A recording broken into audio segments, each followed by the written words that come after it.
Hi everybody. Well, today we're gonna have a treat.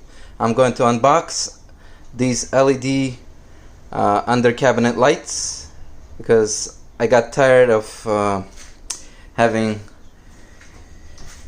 the old-fashioned halogen lights, which I kept on changing the bulbs, they kept on burning out. I need more light underneath these cabinets. Maybe later on I'll put it on also under these cabinets, but for now, let's get this party started. Wow, I'm never good at unboxing, but just bear with me. So, these LEDs comes with daylight LED.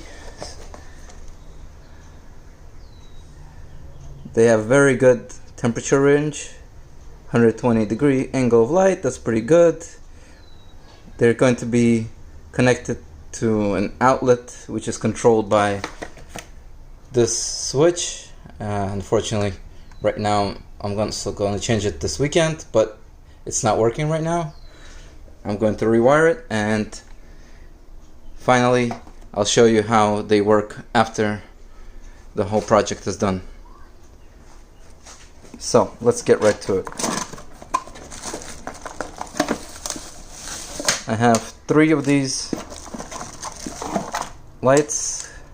Comes with I'm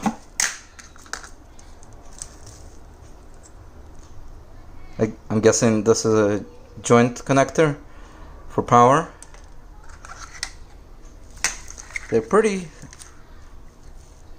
feel pretty sturdy and high quality, truthfully speaking. Metal, not plastic. Let's see, I don't think I can get them open. I'll show you a picture later on when I take it out. A power brick. Well, and let's see, some not happy or happy instructions from Amazon. That's just wonderful. Literature on how to install.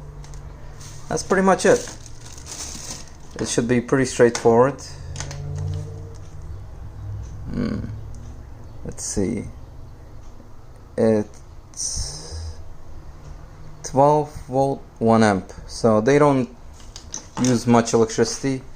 And each one of them, let's say this one, let me show you how it looks like. If I can turn the camera around. Let's see. The old one went where these screws are. I was considering installing these LED strips, but they suck. So I'm just going to install the same location, this pendant. Well, I'll film the second video shortly after I'm done, and I'll post both of them. See you soon. This is Leo's Tech and Life.